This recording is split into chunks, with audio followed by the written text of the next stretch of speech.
This is The Big Picture, an official television report of the United States Army, produced for the armed forces and the American people. Now, to show you part of the big picture, here is Master Sergeant Stuart Queen. On 17 August 1955, Executive Order 10631 was signed by President Eisenhower. It was a rather unusual executive order and states in part, by virtue of the authority vested in me as President of the United States and as Commander-in-Chief of the Armed Forces of the United States, I hereby prescribe the Code of Conduct for members of the Armed Forces of the United States. This Code of Conduct today is found throughout the world, wherever our armed forces are stationed. The code is dramatically presented by a series of 6 posters. How these posters came into being is the first story on The Big Picture today.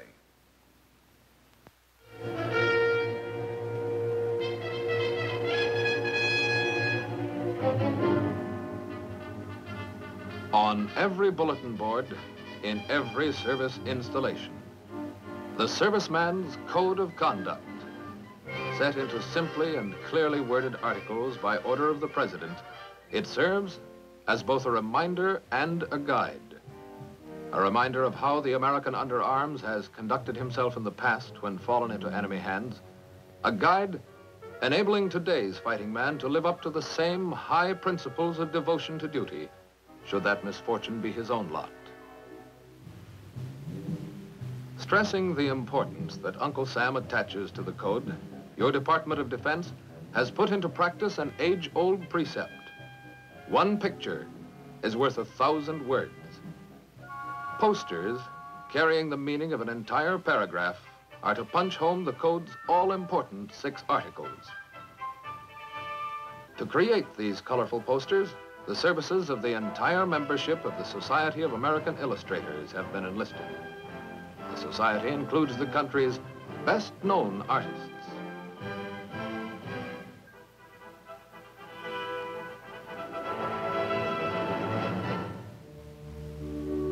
You've seen their work on the covers of the countless magazines that line our newsstands and find their way into our libraries and our homes.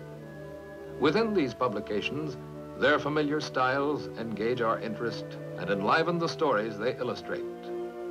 We are privileged to see some of these top-flight craftsmen at work. Here is Hardy Gramatke.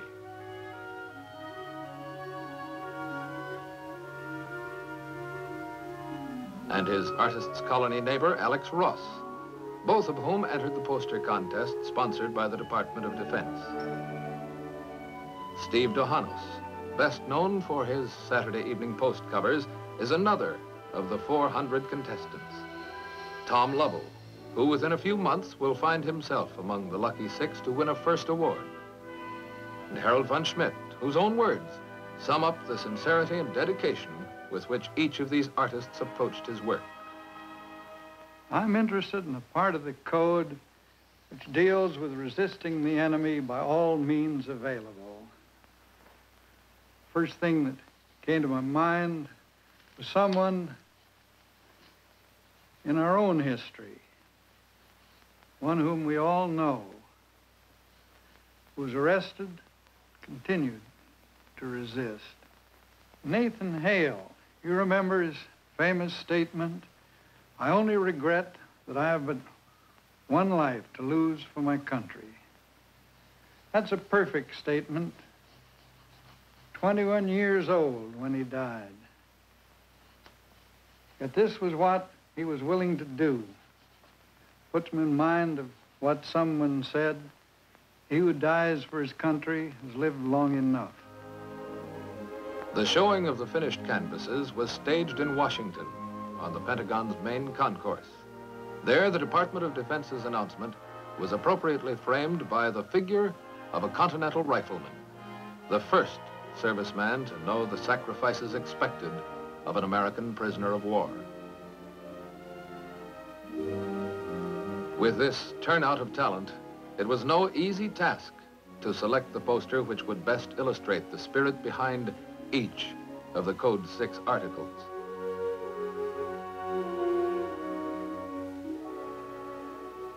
A committee of judges, selected from officials of the Department of Defense and the service arms, was hard put to arrive at a choice, since the goal was to see that one complete set of winning posters should reach every point on the globe where Americans are stationed. The final selection was only a first step in the Defense Department's program.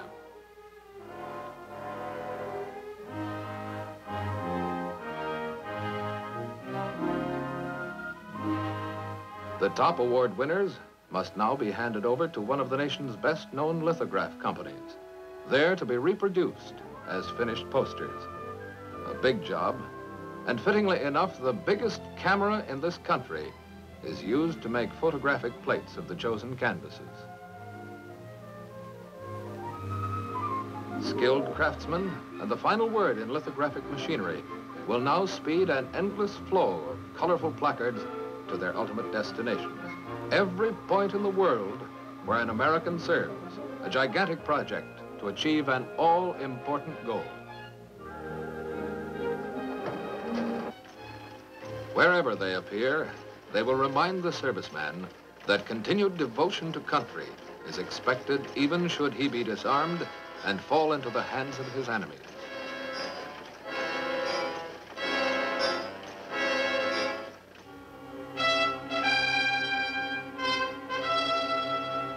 I am an American fighting man. I serve in the forces which guard my country and our way of life. I am prepared to give my life in their defense.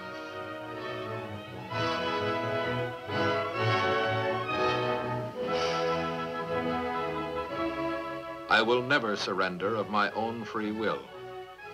If in command, I will never surrender my men while they still have the means to resist.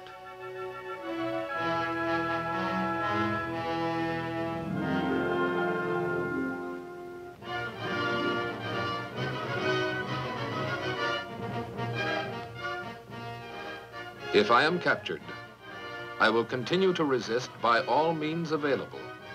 I will make every effort to escape and aid others to escape. I will accept neither parole nor special favors from the enemy.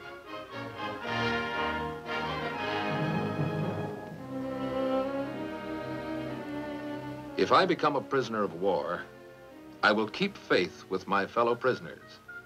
I will give no information nor take part in any action which might be harmful to my comrades. If I am senior, I will take command. If not, I will obey the lawful orders of those appointed over me and will back them up in every way.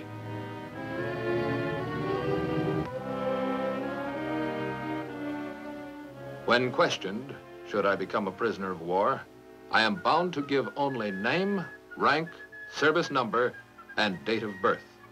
I will evade answering further questions to the utmost of my ability.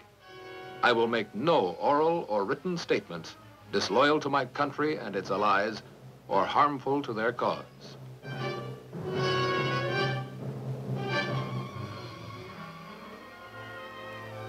I will never forget that I am an American fighting man, responsible for my actions and dedicated to the principles which made my country free.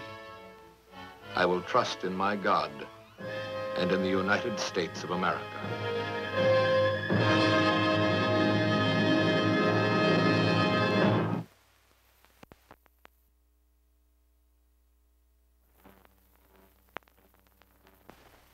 The Code of Conduct posters stretch around the world, from Germany to Japan and back to the United States. And it is in these three countries that our next three big picture stories take place. One story, called Operation Red Corpuscle, is a story of giving.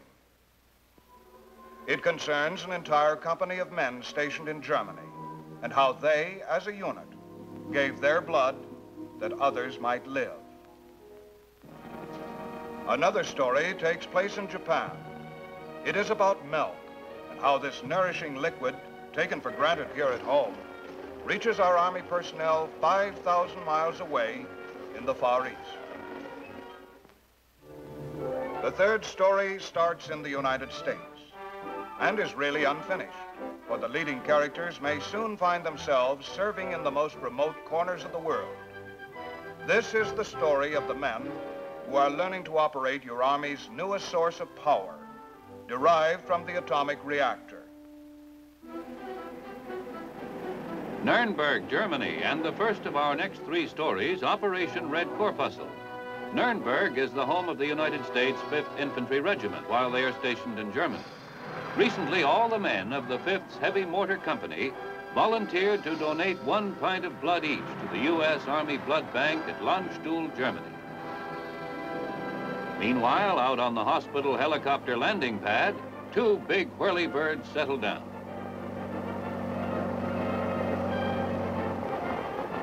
They are carrying the blood bank chests from Landstuhl here to this hospital in Nuremberg. It's a lot easier than bringing the whole company to the blood bank.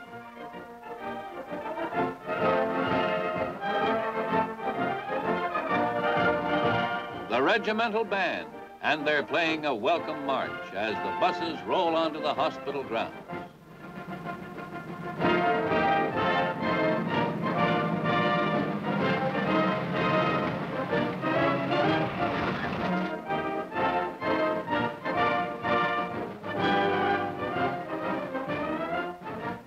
Single file, the men walk into the hospital where a preliminary physical exam is given to all of them before they can give their pint of blood.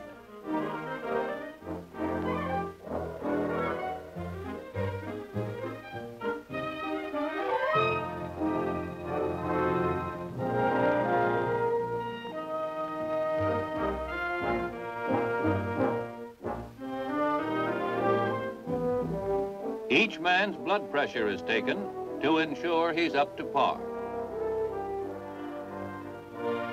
Then a sample is taken to determine the type of blood each donor has and to ensure that his blood will clot correctly.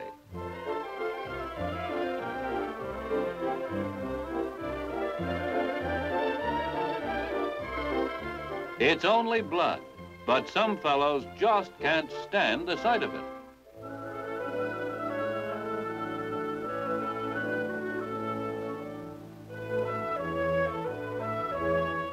Having passed the physical exam, each man prepares for the actual process of donating. If the palms are a little sticky at this point, that's perfectly understandable. It's really just the idea that is sometimes hard to get used to. Actually, the process of blood donating is not painful, and your body replaces the lost blood in just a few hours' time. So really, you're only lending the pint. You get it back so quickly.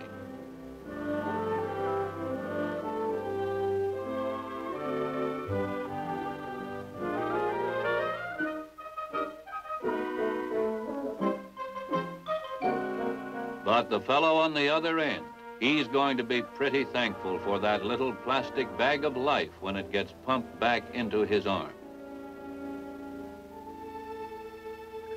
When full, the plastic bag contains 1 pint of human blood, 91% water, and yet so precious that it holds the key to survival for many a hospital patient.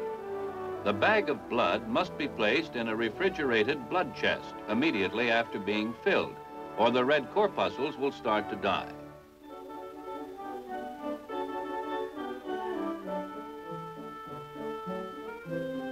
An average man has about 6 quarts of blood constantly circulating throughout his system. This blood brings food and oxygen to his body cells and fights infection. It's every man's own personal transportation and defense system. That's why it's so important to have blood stored, ready for the individual emergencies that happen every day. That's why these men have given their blood that others may live.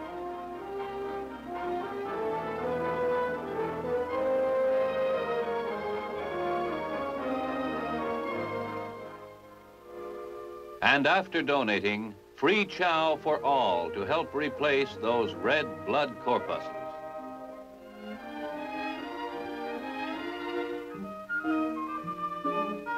Now, that wasn't really so bad, was it, fellows? As the men of the Heavy Mortar Company get ready to return to their regular duties, the chests of fresh whole blood are wheeled out to the waiting helicopters. Much heavier now than when they arrived, each carries the gift of life to those who will soon need it. A gift donated by a company of men from the 5th Infantry Regiment in Germany during an incident called Operation Red Corpuscle.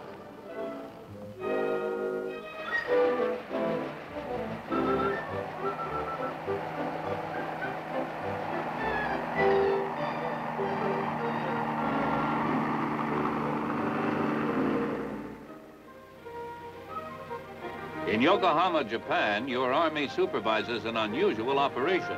This is the Blue Seal Dairy, run by the International Dairy Supply Company, under contract from the Department of the Army. The dairy makes liquid milk and other dairy products from dry solids shipped from the United States. Here, a truck of skim milk is unloaded at the dairy plant.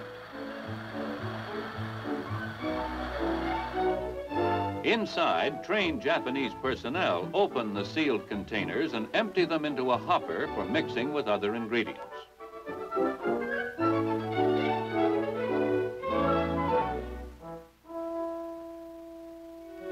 This is the first step in the recombining process to make fluid milk. From the hopper, the dry solids are mixed with anhydrous milk fats and purified water.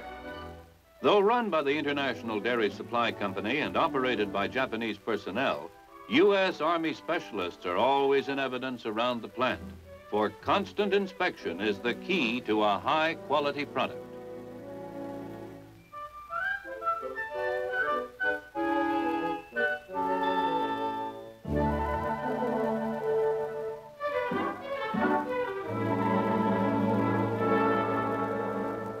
Pasteurization temperature is 162 degrees Fahrenheit, and it must be accurately maintained. Once recombined and pasteurized, the now fluid milk is ready for packaging. This is the Pure Pack machine. Semi-automatic in operation, it waxes, fills, and seals the full containers. The filled cartons are placed in cases and kept under refrigeration until shipped. But every day before milk is shipped, samples are taken for testing. A bacteria count is made and the butterfat content checked. The tests ensure that the milk is pure and that it has the same nutritional ingredients as natural whole milk. But the proof of the pudding is still in the eating, and the taste test is the final criterion. This man-made product is almost indistinguishable from fresh country milk.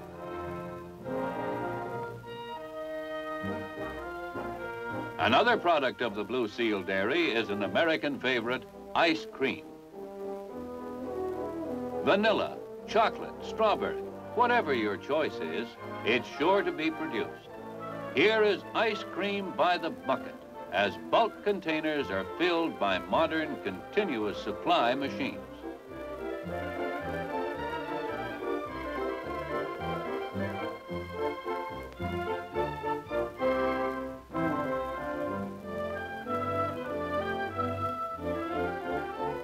Then into the freezer.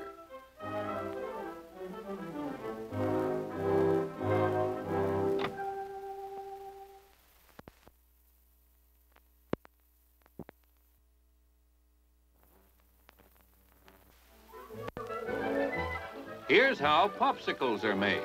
Under the watchful eye of an Army veterinarian, the forms are filled with the popsicle mixture and then leveled off.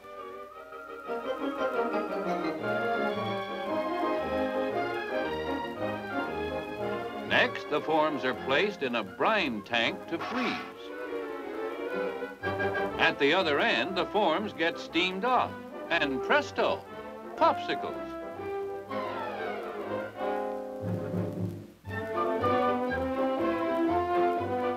Cottage cheese is another product of the Blue Seal Dairy. Here the cheese, already in the vat, is cross-cut before cooking. Next, the liquid whey is drained out the bottom of the vat.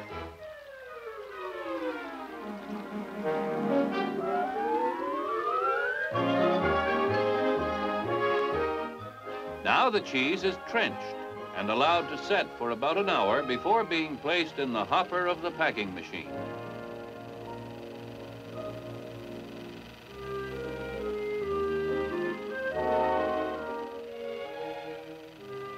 And there you have it, cottage cheese, just like you buy it back home. To have these things that are commonplace back home, that is the purpose of the Blue Seal Dairy.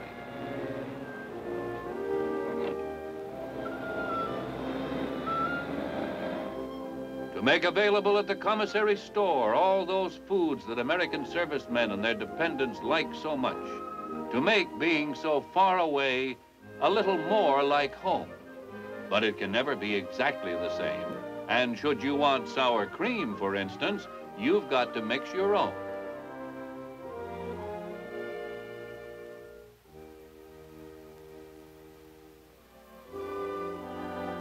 But throughout Japan, whether it's in the commissary store, the post exchange snack bar, or in the chow line of a mess hall, the products of the Blue Seal Dairy are much in evidence. Just one more way your Army makes life overseas a little closer to the life these men have known at home.